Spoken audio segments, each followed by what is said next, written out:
కూటమి పాలనలో అన్ని వర్గాల ప్రజలంతా సంతోషంగా ఉన్నారని పెదకూరుపాడు ఎమ్మెల్యే భాష్యం ప్రవీణ్ చెప్పారు. అమరావతిలో పెన్షన్ పంపిణీలో పాల్గొని ఇంటింటికి పెన్షన్ అందజేశారు. అనంతరం జీఎస్టీ తగ్గింపుపై కరపత్రాలు పంచుతూ ప్రజలకు అవగాహన కల్పించారు. కూటమి ప్రభుత్వం తాజాగా తీసుకొచ్చిన స్వచ్ఛరథం వాహనాన్ని భాష్యం ప్రవీణ్ ప్రారంభించారు. ఈ రోజున ఫస్ట్ తారీఖు కావడాన అమరావతిలోని ఎస్సీ కాలనీలో పెన్షన్లు పంచడానికి ఇక్కడ రావడం జరిగింది. కాలనీలో అందరికీ మా చేతుల మీదుగా పెన్షన్ ఇవ్వడం జరిగింది. ప్రజలందరూ కూడా చాలా సంతోషంగా ఉన్నారు. చంద్రబాబు నాయుడు గారి పాలన పట్ల, కూటమి పాలన పట్ల చాలా సంతోషం వ్యక్తం చేశారు.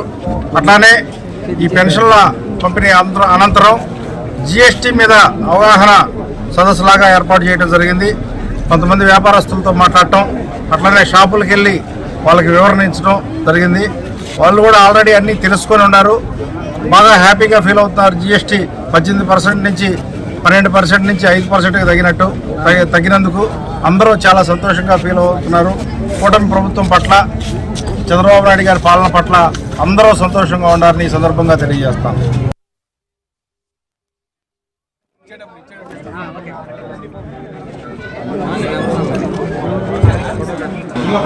Gas stove